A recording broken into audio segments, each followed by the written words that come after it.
కూడి వచ్చిన మీకందరికీ కూడా ప్రభు అయిన యేసుక్రీస్తు నామములో శుభాభివందనాలు తెలియపరుస్తున్నాను. కొద్ది నిమిషాలు మనము దేవుని వాక్యాన్ని ధ్యానం చేద్దాము. ఈరోజు మనం నేర్చుకునేటటువంటి అంశం ఏమిటి అనంటే బలవంతులై ఉండండి అని అన్నాడు.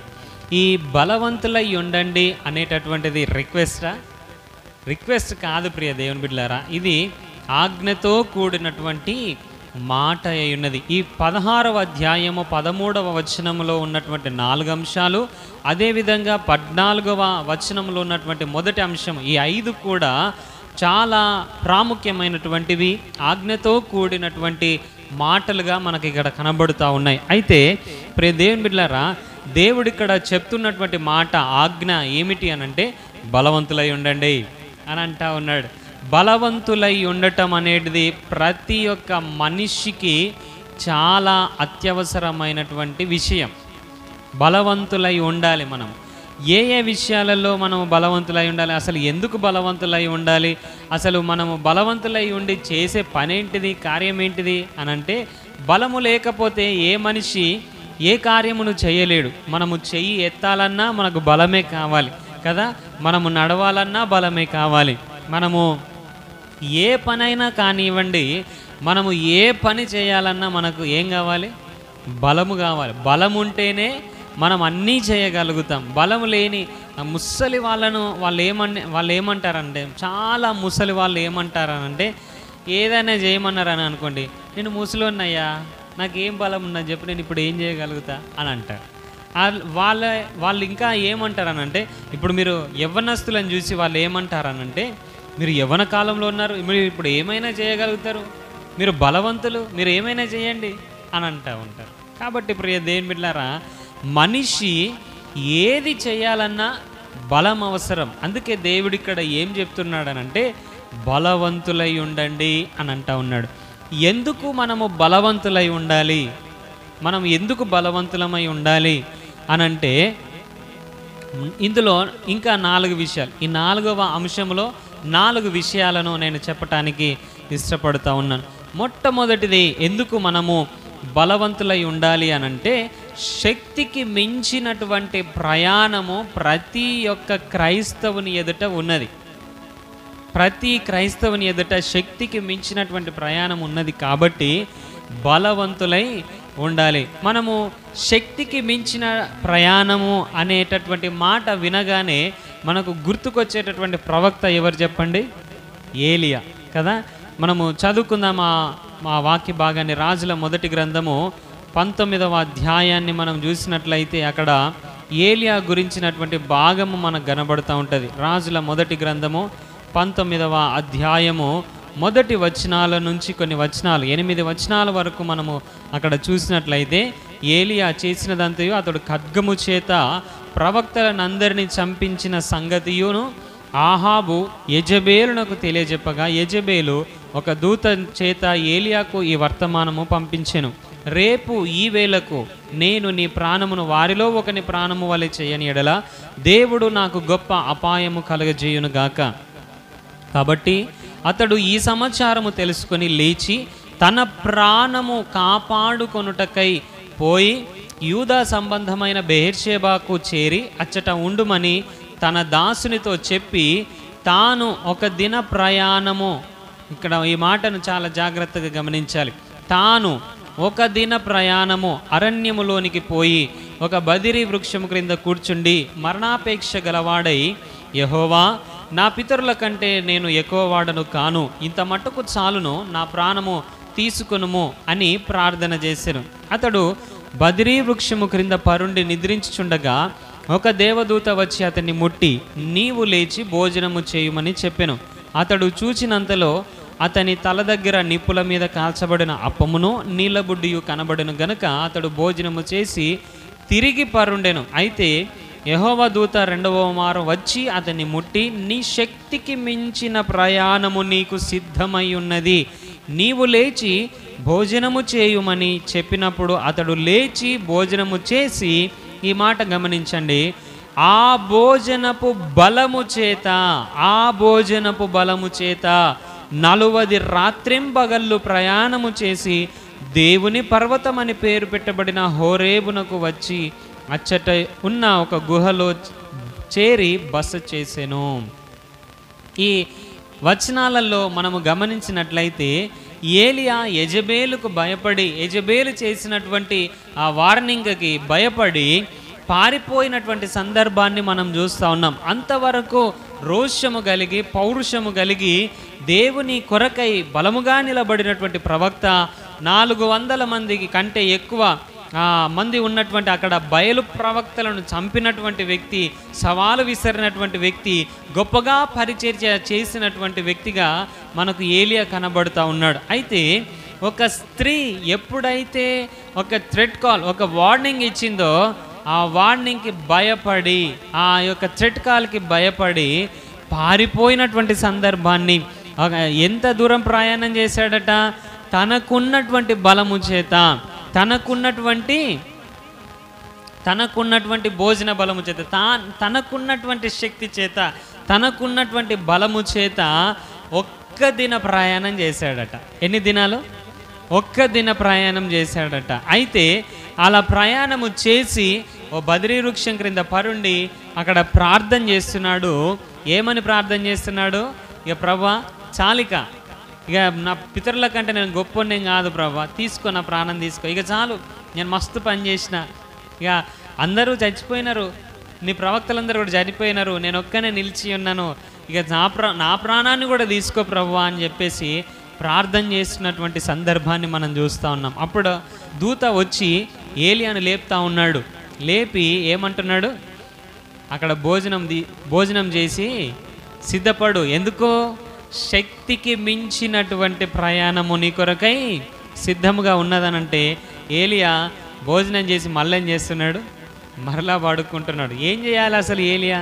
ఆ భోజనం తిన్న తర్వాత శక్తికి మించినటువంటి ప్రయాణం చేయాలి. అయితే భోజనం చేసి మరలా పండుకుంటే దూత మరలా లేపుతున్నాడు, లే ఏలియా లే, భోజనం చేయి, నీ శక్తికి మించినటువంటి ప్రయాణం ఉన్నది అని చెప్పినప్పుడు ఈ మాట చాలా మనము చదువుకున్నటువంటి ఈ 8 వచనాలలో ప్రాముఖ్యమైనటువంటి మాట ఏమిటి అనంటే, తనకున్నటువంటి బలము చేత, తనకున్నటువంటి శక్తి చేత ఒక్క దిన ప్రయాణం మాత్రమే చేయగలిగినాడు. కానీ ఎప్పుడైతే దేవుడిచ్చేటటువంటి ఆ ఆహార బలము, ఆ భోజన బలము చేత ఎన్ని దినాలు ప్రయాణం చేశాడట?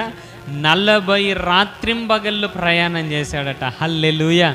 దేవుడు బలపరిస్తే, దేవుడు శక్తినిస్తే, దేవుడు గనుక మనల్ని నడిపిస్తే మన శక్తికి మించినటువంటి ప్రయాణాన్ని మనము చేయగలుగుతాం. ప్రియ దేవుని బిడ్డలారా, ఏలియా తనకున్న బలము చేత ఒక్క దిన ప్రయాణం చేస్తే, దేవుడిచ్చినటువంటి ఆహార బలము చేత, దేవుడిచ్చినటువంటి ఆ భోజన బలము చేత 40 రాత్రింపగళ్ళు ప్రయాణం చేశాడు. అలసట లేదు, కృంగుదల లేదు.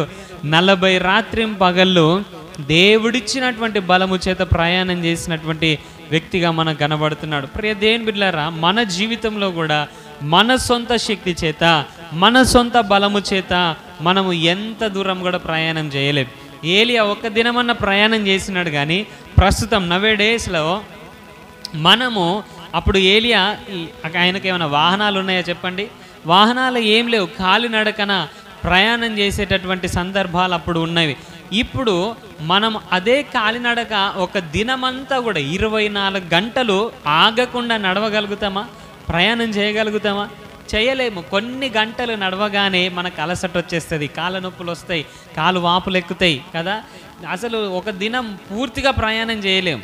కానీ దేవుడిచ్చినటువంటి బలము చేత, దేవుడిచ్చినటువంటి ఆహార బలము చేత మనము శక్తికి మించినటువంటి ప్రయాణం, అది 40 రాత్రింబగళ్ళే కావచ్చు, 50 రాత్రింబగళ్ళే కావచ్చు, సంవత్సర ప్రయాణం కావచ్చు, ఎన్ని దినాలైనా సరే దేవుడు గనక మనకు బలమిస్తే మన శక్తికి మించినటువంటి ప్రయాణం మనము చెయ్యగలుగుతాము. ఇది మొదటి విషయము. రెండవదిగా ఎందుకు బలవంతులై ఉండాలి అనంటే, అపవాదితో పోరాడుటకు మనము బలవంతులమై ఉండాలి. ఎందుకు అనంటే, అపవాది అనేటటువంటి వాడు మనకంటే బలవంతుడు, వాడు మనకంటే శక్తిమంతుడు, మనకంటే యుక్తిపరుడు వాడు.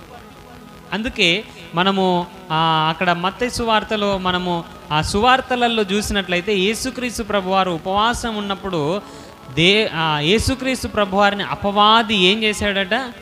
శోధించాడు. వాడు ఎంత బలవంతుడని అక్కడ మనం అర్థం చేసుకోవచ్చు అనంటే, ఒక్క నిమిషములో ఈ లోకమంతా చూపించేసిండట. ఈ లోకమంతా ఎన్ని నిమిషాలలో చూపించిండు?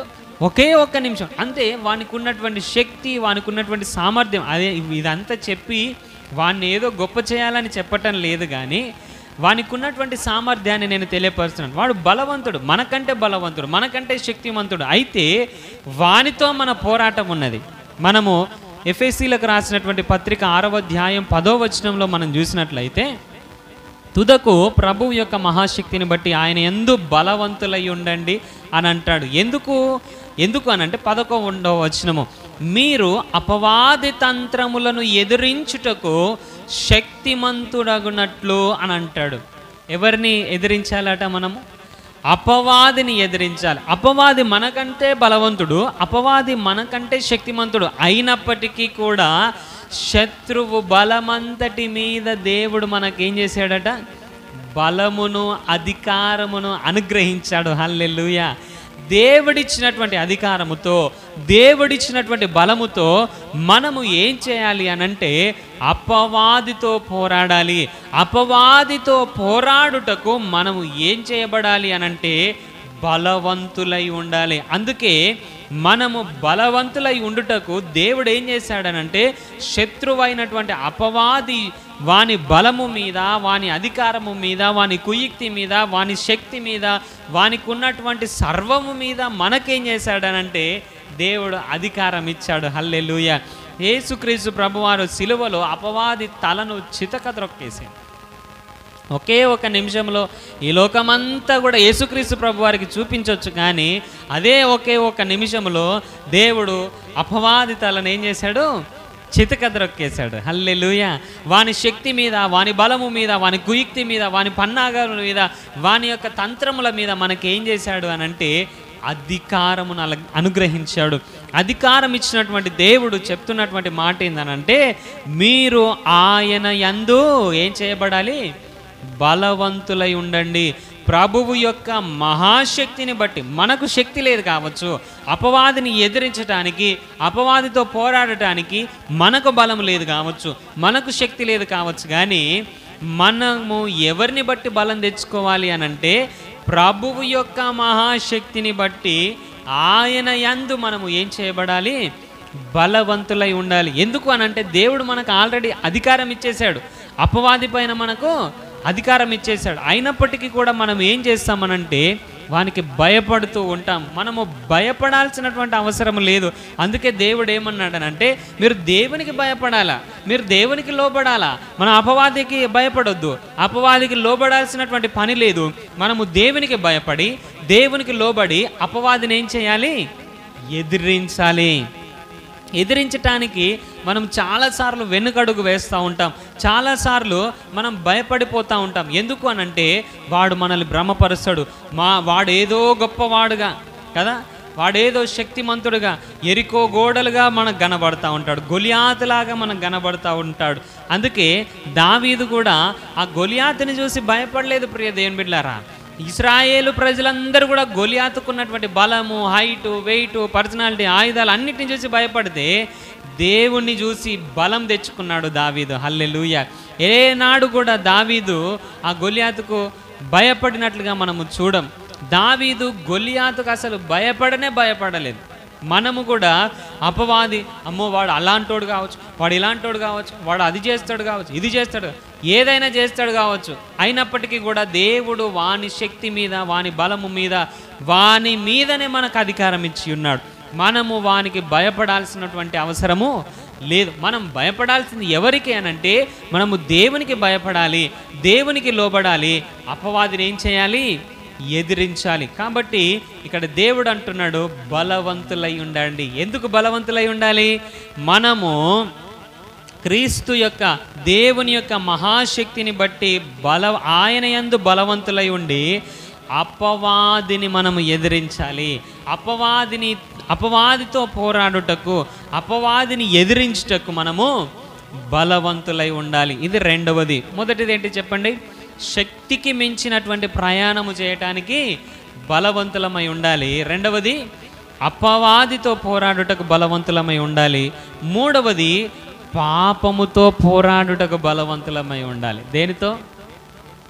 పాపముతో పోరాడుటకు కూడా మనము బలవంతులమై ఉండాలి. పాపంతో పోరాడడానికి బలం ఎందుకండి అని అంటే, హెబ్రీలకు రాసినటువంటి పత్రిక 12వ అధ్యాయము 4వ వచనంలో ఈ మాట రాయబడి ఉన్నది. మీరు పాపముతో పోరాడుటలో రక్తము కారునంతగా ఇంకా దానిని ఎదిరింపలేదు అని అంట. రక్తము కారునంతగా, రక్తము కారేటటువంటి పరిస్థితి ఎక్కడుంటుంది చెప్పండి? యుద్ధములో, యుద్ధ వాతావరణములో ఎటు చూసినట్టు మనకు అక్కడ రక్త ఛాయలు కనబడతా ఉంటాయి. రక్తం ఏరులై పారుతూ ఉన్నటువంటి పరిస్థితిని మనము చూస్తూ ఉంటాం. అందుకే ఇక్కడ ఏమంటున్నాడు అని అంటే, పాపముతో పోరాడుటలో రక్తము కారణంతగా ఇంకా దాన్ని మనం ఎదిరించలేదట. అందుకే దేవుడు ఇక్కడ ఏమంటున్నాడు అనంటే, మనము బలవంతులమై ఉండాలని అంటున్నాడు. మనము బలవంతులమై ఉండి ఏం చేయాలి అనంటే, పాపముతో పోరాడాలి. పాపముతో పోరాడాలి. ఎలా పోరాడాలి? రక్తము కారుతున్నప్పటికీ కూడా మనము పాపముతో పోరాడి గెలిచే వారముగా ఉండాలి. మనము పాపానికి లోబడి, పాపానికి మనము ఏదో వణికిపోయి మనము పాపం చేసే స్థితిలో ఉండటానికి వీల్లేదు. ప్రియ దేవుని బిడ్డలారా, మనము పాపానికి భయపడాల్సినటువంటి పని లేదు, పాపానికి లొంగిపోవాల్సినటువంటి పని లేదు. మనము ఏం చేయాలి అనంటే, పాపముతో పోరాడాలి. పాపముతో పోరాడాలి. చాలా సందర్భాలలో మనము పాపముతో పోరాడము, కాంప్రమైజ్ అయిపోతాం, రాజీ పడిపోతాం, పాపముతో రాజీ పడిపోతాం. కానీ దేవుని వాక్యం ఏం సెలవిస్తుందనంటే, పాపముతో రాజీ పడటానికి వీలు లేదు. పాపంతో కాంప్రమైజ్ చేయొద్దండి. మనం ఎప్పుడు కూడా ఇది గుర్తుంచుకోండి, పాపముతో ఎప్పుడు కాంప్రమైజ్ కావద్దు. ఎందుకు అనంటే, పాపముతో ఒకవేళ గనక మనము కాంప్రమైజ్ అయితే, రాజీ పడితే, పాపము పరిపక్వమై ఏం గంటదట? మరణమును గంటదట. కాబట్టి మనం ఎప్పుడు కూడా పాపంతో రాజీ పడకూడదు.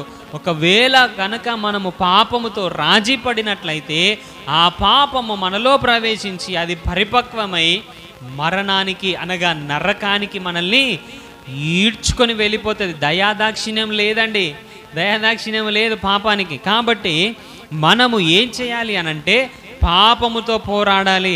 అది ఎలాంటి పాపమైనా సరే, దేవుని వాక్యానికి వ్యతిరేకమైనటువంటిది, మన శరీరానికి మన ఆత్మకు హాని కలిగించేటటువంటిది, అది ఏ పాపమైనా సరే, బైబిల్ గ్రంథములో ఏదైతే పాపమని చెప్పబడుతుందో అది ఏదైనప్పటికీ సరే, ఇదేం కాదులే అనేటటువంటి ఆప్షన్ లేదు.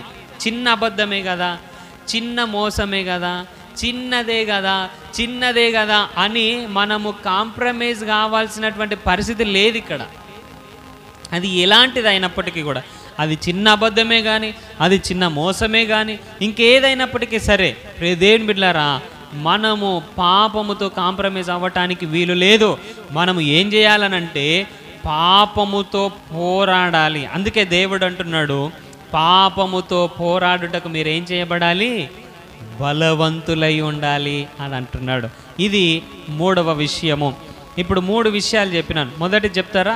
శక్తికి మించినటువంటి ప్రయాణము చేయటానికి మనము బలవంతులమై ఉండాలి. రెండవది అపవాదితో పోరాడుటకు బలవంతులమై ఉండాలి. మూడవది పాపముతో పోరాడుటకు బలవంతులమై ఉండాలి. చివరిది 4వది శరీరముతోనూ శరీర ఆశలతోనూ పోరాడుటకు మనము బలవంతులమై ఉండాలి. గలతీలకు రాసినటువంటి పత్రిక 5వ అధ్యాయము 17వ వచనాన్ని మనము చూసినట్లయితే అక్కడ అంటాడు, శరీరము ఆత్మకును ఆత్మ శరీరమునకు విరోధముగా అపేక్షించును, ఇవి ఒకదానికొకటి వ్యతిరేకముగా ఉన్నవి గనుక మీరేవి చేయ నిశ్చయింతురో వాటిని చేయకుందరు. శరీరము ఆత్మకును ఆత్మ శరీరమునకు ఎలా ఉన్నాయట? విరోధముగా అపేక్షిస్తుంది. శరీరం ఒకటి ఆశిస్తే ఆత్మ ఒకటి అశిస్తుంది. శరీరం ఒక మాట అంటే ఆత్మ ఒక మాట అంటది. శరీరం ఒక దారిన వెళ్ళాలి అనంటే ఆత్మ ఇంకొక దారిన వెళ్ళాలి అని అంటది. ఎందుకు అనంటే ఆత్మ అనేటటువంటిది పరిశుద్ధ ఆత్మకు కనెక్ట్ కావాలని, పరిశుద్ధాత్మ మాటలు వినాలని ఎల్లప్పుడూ ఆతురత కలిగి ఉంటుంది. కానీ ఈ శరీరం ఏం చేస్తానంటే ఆత్మను లొంగ తీసుకొని ఈ శరీర ఆశలకు లోపరచి నరకానికి ఈడ్చుకొని వెళ్ళాలని ఇష్టపడతా ఉంటుంది.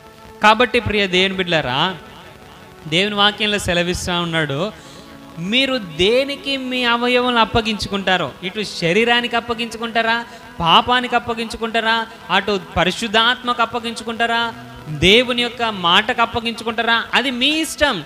మీరు దేనికి మీ శరీరాన్ని అప్పగించుకుంటారో, మిమ్ములను మీరు దేనికి అప్పగించుకుంటారో అది మిమ్ములను తీసుకొని పోతుంది. అది జీవముక నరకముక మీరే డిసైడ్ చేసుకోవాలని అంటే దేవుని వాక్యం. కాబట్టి ప్రియ దేవుని బిడ్డలారా, మనము శరీరముతో పోరాడుటకు, మన శరీర ఆశలతో శరీర ఇచ్ఛలతో పోరాడుటకు మనము ఏం చేయబడాలి అని అంటే బలవంతులమై ఉండాలి. అయితే ఈ విషయంలో మనం ఏం చేస్తామనంటే మన శరీరముతో మనము పోరాడము, కానీ ఎదుట ఉన్నటువంటి శరీరులతో పోరాడుతాం. హల్లెలూయా.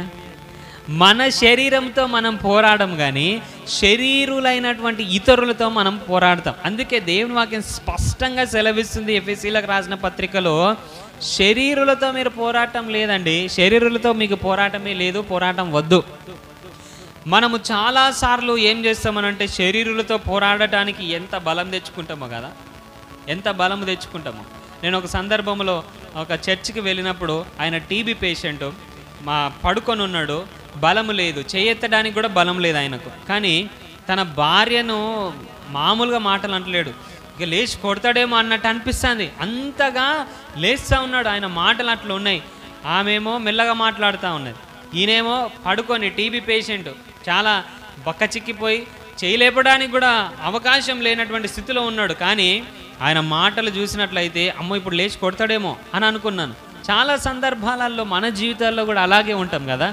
ఎదుటివారు ఒక మాట అంటే పడము, ఎదుటివారు ఏదన్నా అంటే సహించము, ఎట్లా లేస్తామని అంటే ఒంటి కాళ్ళ మీద లేస్తామని అంటారు కదా, అట్లా లేస్తాము. అందుకే నేనేమంటానంటే మన శరీరంతో మనం పోరాడాలి, శరీరులైనటువంటి ఇతరులతో మనము పోరాడొద్దు.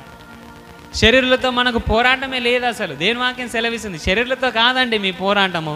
ఎవరితో పోరాటము? అపవాదితో పోరాటం. నీ శరీరముతో నీకు పోరాటం. నీ శరీరంతో నువ్వు పోరాడుటకు, నీ శరీర ఆశలతో నువ్వు పోరాడుటకు నువ్వు ఏం చేయబడాలి? బలవంతులై ఉండాలి అని అంటా ఉన్నాడు.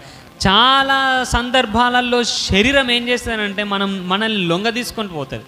మనం లొంగిపోతాం, శరీరానికి లొంగిపోతాం, శరీర ఆశలకు లొంగిపోతాం, ఇక కాంప్రమైజ్ అయిపోతాం. ఇక పోనీలే, శరీరం అట్లా కోరుకుంటుంది కదా, శరీరం అట్లా అంటుంది కదా, లొంగిపోతాం. ప్రియ దేవుని బిడ్డలారా, 70 సంవత్సరాలు 80 సంవత్సరాలు అధిక బలం ఉంటే నిజంగా దేవుడు ఆశిస్తే 100 సంవత్సరాలు బ్రతుకుతాం కావచ్చు. ఈ శరీరం ఏమైపోతుంది చెప్పండి? మట్టిలో నుండి వచ్చిందండి ఈ శరీరము. మట్టిలో నుంచి వచ్చినటువంటి ఈ శరీరము మరలా మన్నైపోతుంది. మన్నైపోయేటటువంటి ఈ శరీరానికి నువ్వు లొంగిపోకూడదు, ఈ శరీరాశులకు నువ్వు లొంగిపోకూడదు. మన్నైపోయేటటువంటి మట్టిలో కలిసిపోయేటటువంటి ఈ శరీర యొక్క ఆశలకు ఇచ్చలకు లొంగిపోయి లోబడిపోయి మనము ఓడిపోయినటువంటి స్థితిలో మనము ఉండకూడదు. అందుకే దేవుడు ఏమంటున్నాడనంటే శరీరముతో పోరాడుటకు, శరీర ఆశలతో పోరాడుటకు మీరేం చేయబడాలి? బలవంతులై ఉండాలి. అందుకే నేను మరలా చెప్తున్నాను, శరీరులైనటువంటి ఇతరులతో పోరాటం కాదు, నీ శరీరంతో నువ్వు పోరాటకు నువ్వేం చేయబడాలి? బలవంతులై ఉండాలి. కాబట్టి ఇతర శరీరులతో పోరాడే విషయంలో బలం తెచ్చుకోవాల్సినటువంటి అవసరం లేదు, దేవుడే చూసుకుంటాడు. కొన్ని సందర్భాలలో మాట్లాడే అవసరత ఉన్నది, అప్పుడు మాట్లాడదాం దేవుడిస్తే. కానీ మన శరీరముతో మనము పోరాడాల్సినటువంటి అవసరత ఉన్నది. కాబట్టి బలవంతులై ఉండండి, శరీరముతో శరీరాశలతో పోరాడుటకు అని ఇక్కడ దేవుడు మాట్లాడుతున్నాడు. అయితే ప్రియ దేవుని బిడ్డలారా, ఇప్పుడు 4 విషయాలు చెప్పినాను. మొదటిది, శక్తికి మించినటువంటి ప్రయాణము చేయడానికి మనము బలవంతులమై ఉండాలి. రెండవది, అపవాదితో పోరాడుటకు మనము బలవంతులమై ఉండాలి. మూడవది, పాపముతో పోరాడుటకు బలవంతులమై ఉండాలి. నాలుగవది, శరీరముతో శరీర ఆశలతో పోరాడుటకు బలవంతులమై ఉండాలి. అయితే వీటితో పోరాడుటకు, ఇవి చేయటానికి, వీటిని జయించటానికి మనకున్నటువంటి శక్తి, మనకున్నటువంటి బలము అది సరిపోదు. కాబట్టి పౌలు భక్తుడు ఒక మంచి మాట అంటాడు. ఏంటిదని అంటే ఫిలిప్పీలకు రాసిన పత్రిక 4వ అధ్యాయం 13వ వచనంలో మనకు అందరికీ తెలిసినటువంటి మాట, నన్ను బలపరచువాని అందే నేను సమస్తము చెయ్యగలను. ఎస్, దేవుడు మనల్ని బలపరిస్తే మనం సమస్తం చేయగలుగుతాం. అయితే దేవుడు ఇక్కడ ఏమంటున్నాడనంటే, నేను బలపరుస్తున్నా, బలవంతులై ఉండండి అని అంటున్నాడు. తన బాహుబలము, తన బలము ఎన్నడూ కూడా మనకు తక్కువ చేసే దేవుడు కాదు. మనము చేయాల్సింది ఒకటే, మనము నిలబడాలి అంతే. శక్తికి మించిన ప్రయాణం ఉన్నది కాబట్టి మనము నిలబడాలి అంతే. అపవాదితో పోరాడాలి కాబట్టి మనం ఎదిరించడానికి నిలబడాలి అంతే. పాపముతో పోరాడాలి కాబట్టి మనం నిలబడాలి అంతే. శరీరముతో, శరీరాశలతో పోరాడాలి కాబట్టి మనం నిలబడాలి. మనము నిలబడితే చాలు, దేవుడు మనల్ని బలపరిచి నిలబెట్టి మనకు జయమిస్తాడు. దావీదు గొలియాతు ముందు నిలబడ్డాడు, తన పని తాను చేశాడు, దేవుని పని దేవుడు చేశాడు. ఎప్పుడైతే దావీదు గొలియాతుకు భయపడకుండా నిలబడ్డాడో, తన ప్రయత్నం ఎప్పుడైతే చేశాడో, దేవుడు తన పని తాను చేసి గొలియాతు తల దావీదు కాళ్ళ దగ్గర పడేసినట్లుగా మనం చూస్తూ ఉన్నాం. అయితే మనము కూడా వీటితో పోరాడడానికి మన బలము, మన శక్తి, మన జ్ఞానము సరిపోకపోవచ్చు. అయితే మనం ఏం చేయాలి అనంటే నిలబడాలి. నిలబడితే దేవుడు మనల్ని బలపరిచి మనకు విజయం ఇస్తాడు. కాబట్టి తిమోతికి రాసినటువంటి 2వ పత్రిక 2వ అధ్యాయం 1వ వచనంలో పౌలు తిమోతిని బలపరుస్తూ అంటాడు. ఏమనంటే, నా కుమారుడా, క్రీస్తు యేసునందున్న కృపచేత బలవంతుడము కమ్ము అని అంటాడు. ఎస్, దేవుని కృపచేతనే మనకు బలము. దేవుడే మనల్ని బలపరుస్తాడు. దేవుడిచ్చినటువంటి బలము చేత ఈ 4ంటిని కాదు, ఏదిన్నైనా మనము జయించగలుగుతాము. కాబట్టి ప్రియ దేవుని బిడ్డలారా, దేవుడు ఈరోజు చెప్తున్నాడు, శక్తికి మించిన ప్రయాణం ఉన్నది కాబట్టి బలం తెచ్చుకొని నిలబడండి. అపవాదితో పోరాడాలి కాబట్టి బలవంతులై ఉండండి అని అంటున్నాడు. పాపంతో పోరాడాలి కాబట్టి బలవంతులై ఉండాలని అంటున్నాడు. శరీరముతో, శరీరాశలతో పోరాడాలి కాబట్టి బలవంతులై ఉండాలి అని అంటున్నాడు. క్రీస్తు కృపచేత, క్రీస్తు యేసునందున్న కృపచేత బలవంతుడవు కమ్ము అని అంటున్నాడు. ఎస్, ఆయన ఇచ్చిన బలము చేత మనం నిలబడదాం, గొప్ప కార్యాలను చేద్దాము. దేవుడు ఏదేదైతే జయించమంటున్నాడో వాటన్నిటిని జయించగలిగే కృపను మనము పొందుకుందాం. అట్టి కృప దేవుడు మనకు అనుగ్రహించి తన బలము చేత మనల్ని నింపి నడిపించును గాక. ఆమేన్. విన్న వాక్యాన్ని బట్టి చిన్న మాట మనము ప్రార్థన చేసుకుందాం.